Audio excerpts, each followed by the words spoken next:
Assalamualaikum warahmatullahi wabarakatuh. Perkenalkan, nama saya Juni Liawati Anggraini, NIM 2008 1030 1066. Saya dari Prodi S1 Akuntansi. Di sini saya ingin mempresentasikan tentang dinamika konflik dalam organisasi. Pengertian dari dinamika konflik dalam organisasi. Dinamika adalah suatu hal yang bersifat kemampuan atau bertenaga serta selalu bergerak dan berubah-ubah. Sedangkan menurut Wildan Zulkarnain, dinamika adalah sesuatu hal yang mempunyai tenaga atau kekuatan, selalu bergerak, berkembang, serta bisa menyesuaikan diri terhadap keadaan tertentu. Menurut Dr. Andes Aryono Suyono, konflik merupakan suatu proses atau keadaan di mana dua pihak berusaha menggagalkan tercapainya tujuan masing-masing yang disebabkan adanya perbedaan pendapat, nilai, atau tuntutan dari masing-masing pihak. Sedangkan menurut James W. van der Zender, konflik diartikan sebagai suatu pertentangan mengenai nilai tuntutan, hak atas kekayaan, status, atau wilayah tempat pihak yang saling berhadapan bertujuan untuk menetralkan, merugikan, atau menyisihkan lawan mereka. Stoner mengatakan bahwa organisasi adalah suatu pola hubungan yang melalui mana orang-orang di bawah pengarahan atas mengejar tujuan bersama. Sedangkan James de Monnet mengemukakan bahwa organisasi adalah bentuk setiap perserikatan manusia untuk mencapai tujuan bersama. Konflik dalam organisasi adalah tiadanya kesesuaian antara dua lebih anggota organisasi atau kelompok karena keharusan membagi sumber daya yang langka di antara mereka atau keharusan bekerja bersama-sama. Sedangkan mereka berbeda tingkat, tujuan, nilai-nilai, ataupun persepsi. Masing-masing anggota organisasi atau kelompok dalam hal tidak adanya kesesuaian itu berusaha saling mengungguli kemauan atau pendapatnya. Berdasarkan berbagai definisi di atas, dapat diartikan bahwa dinamika konflik dalam organisasi adalah suatu keadaan yang selalu berubah-ubah, di mana terdapat sebuah perkumpulan yang memiliki tujuan masing-masing dan tidak selaras dalam perjalanannya, sehingga menimbulkan berbagai masalah baru yang merugikan semua banyak pihak. Jenis-jenis konflik menurut Anwar Prabu Mangkunegara. 1. Konflik hierarki. Hierarchical konflik. Konflik yang terjadi pada tingkat hierarki organisasi. Contohnya, konflik antara komisaris dengan direktur utama. 2. Konflik fungsional. Fungsional konflik. Konflik dari bermacam-macam fungsi departemen dalam organisasi. Contohnya, konflik yang terjadi antara bagian produksi dengan bagian pemasaran, bagian administrasi dengan bagian personalia. Yang ketiga, konflik staf dengan kepala unit. Line staff konflik. Konflik yang terjadi di antara pimpinan unit dengan stafnya, terutama yang berhubungan dengan wewenang atau otoritas kerja. Contohnya, karyawan staf secara tidak formal mengambil wewenang berlebihan. Yang keempat, konflik formal-informal. Formal-informal konflik. Konflik yang terjadi yang berhubungan dengan norma yang berlaku di organisasi informal dengan organisasi formal. Contohnya, pemimpin yang menempatkan norma yang salah pada organisasi. Jenis-jenis konflik menurut James A. F. Stoner dan Charles Wankel. 1. Konflik intrapersonal. Konflik intrapersonal adalah konflik seseorang dengan dirinya sendiri. Konflik terjadi bila pada waktu yang sama, seseorang memiliki dua keinginan yang tidak mungkin dipenuhi sekaligus. Ada 3 macam bentuk konflik intrapersonal, yaitu konflik pendekatan-pendekatan, Contohnya, orang yang dihadapkan pada dua pilihan yang sama-sama menarik. 2. Konflik pendekatan dengan penginderaan. Contohnya, orang yang dihadapkan pada dua pilihan yang menyulitkan. 3. Konflik penghindaran. Contohnya, orang yang dihadapkan pada satu hal yang mempunyai nilai positif dan negatif sekaligus. 2. Konflik interpersonal. Konflik interpersonal adalah pertentangan antara seseorang dengan orang lain karena pertentangan kepentingan atau keinginan. Hal ini sering terjadi antara dua orang yang berbeda status, jabatan, bidang kerja, dan lain sebagainya.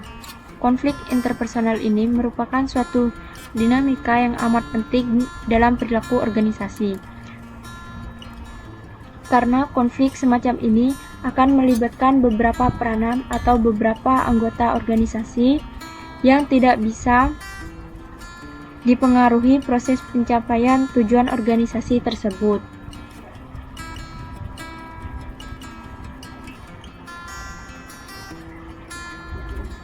Tiga, konflik antar individu-individu dan kelompok-kelompok.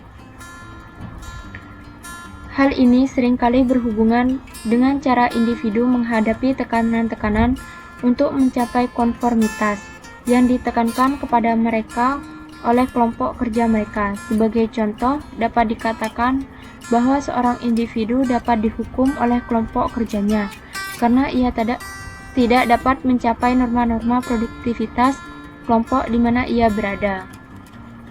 Yang keempat, konflik antar kelompok dalam organisasi yang sama. Konflik ini merupakan tipe konflik yang banyak terjadi di dalam organisasi-organisasi. Contohnya, konflik antar lini dan staf. 5. Konflik antar organisasi. Contohnya seperti di bidang ekonomi, di mana Amerika Serikat dan negara-negara lain dianggap sebagai bentuk konflik. Dari konflik ini biasanya disebut dengan persaingan. Konflik ini berdasarkan pengalaman ternyata telah menyebabkan timbulnya pengembangan produk-produk baru, teknologi baru dan servis baru, harga lebih rendah dan pemanfaatan sumber daya secara lebih efisien. Ciri-ciri konflik. 1. Setidaknya ada dua pihak perseorangan atau kelompok yang terlibat konflik. 2. Paling tidak muncul pertentangan dalam mencapai tujuan, permainan peran atau nilai dan norma yang berlawanan. 3. Muncul gejala perilaku yang direncanakan untuk saling meniadakan, merugikan, dan menekan pihak lain. 4. Muncul tindakan antar pihak akibat pertentangan yang berlarut-larut. 5. Muncul ketidakseimbangan akibat usaha masing-masing pihak.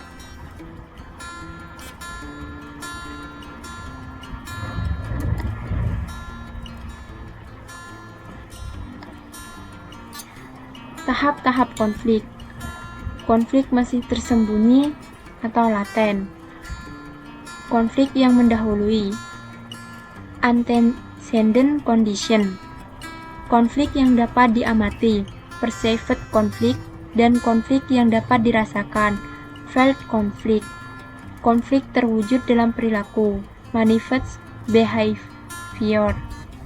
Penyelesaian atau tekanan konflik. Akibat penyelesaian konflik. Sumber terjadinya konflik. Secara umum, penyebab konflik yaitu adanya perbedaan pendapat. Suatu konflik yang terjadi karena perbedaan pendapat di mana masing-masing pihak merasa dirinya benar. Tidak ada yang mau mengakui kesalahan.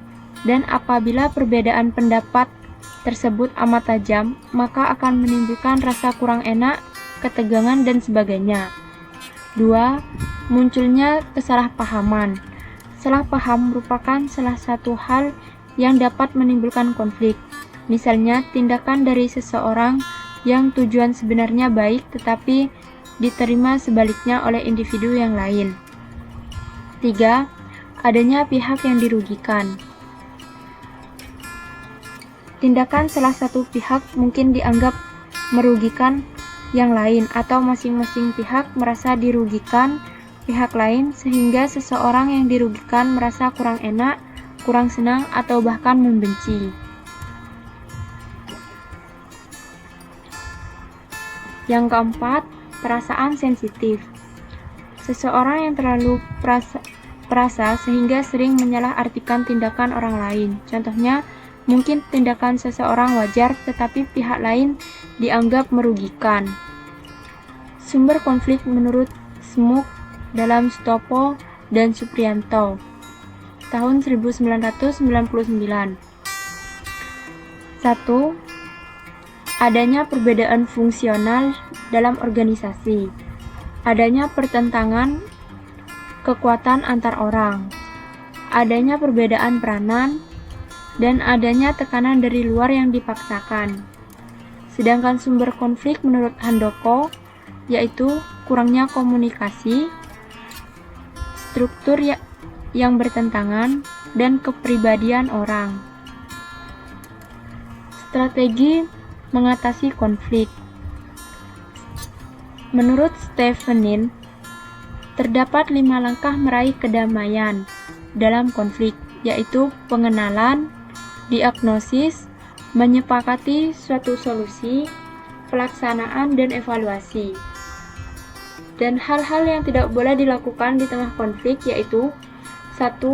Jangan hanyut dalam perebutan kekuasaan dengan orang lain. 2. Jangan terlalu terpisah dari konflik. 3. Jangan biarkan visi dibangun oleh konflik yang ada. Dampak dari konflik. Dampak dari konflik ada 2, yaitu dampak positif dan dampak negatif.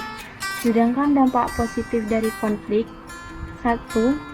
Meningkatnya ketertiban dan kedisiplinan dalam menggunakan waktu bekerja, seperti hampir tidak pernah ada karyawan yang absen tanpa alasan yang jelas, masuk dan pulang kerja tepat pada waktunya. 2. Meningkatnya hubungan kerjasama yang produktif. Hal ini terlihat dari cara pembagian tugas dan tanggung jawab sesuai dengan analisis pekerjaan masing-masing. 3. Meningkatnya motivasi kerja untuk melakukan kompetisi secara sehat antar pribadi maupun antar kelompok dalam organisasi. Seperti terlihat dalam upaya peningkatan prestasi kerja, tanggung jawab, dedikasi, dan kejujuran. 4.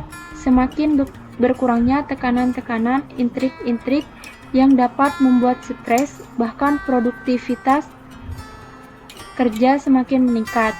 Hal ini dikarenakan karyawan memperoleh perasaan-perasaan aman.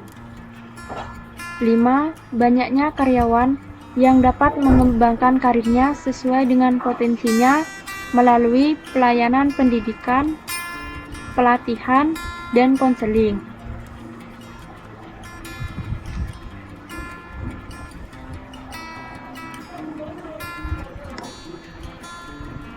Sedangkan dampak negatif dari konflik yaitu 1.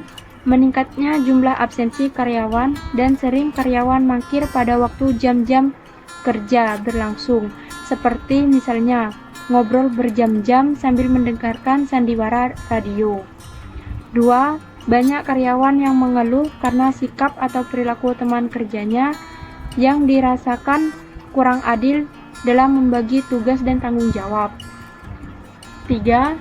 Banyak karyawan yang sakit-sakitan, sulit untuk berkonsentrasi dalam pekerjaannya, muncul perasaan-perasaan kurang aman. 4. Seringnya karyawan melakukan mekanisme pertahanan diri bila memperoleh teguran dari atasan. 5. Meningkatnya kecenderungan karyawan yang keluar masuk dan ini disebut labor turnover. Dampak ketika konflik tidak terselesaikan. Konflik yang tidak terselesaikan dapat merusak lingkungan kerja sekaligus orang-orang di dalamnya. Oleh karena itu, konflik harus mendapat perhatian. Jika tidak, maka seorang manajer akan terjebak pada hal-hal seperti berikut, yaitu 1. Kehilangan karyawan yang berharga dan memiliki keahlian teknis. 2. Keputusan yang lebih buruk diambil oleh perseorangan atau tim karena mereka sibuk memusatkan perhatian pada orangnya, bukan pada masalahnya. 3. Kemungkinan sabotase terhadap pekerjaan atau peralatan. 4. Menurunkan moral, semangat, dan motivasi kerja. 5. Masalah yang berkaitan dengan stres. Itu saja materi yang dapat saya sampaikan, kurang lebihnya saya mohon maaf. Terima kasih.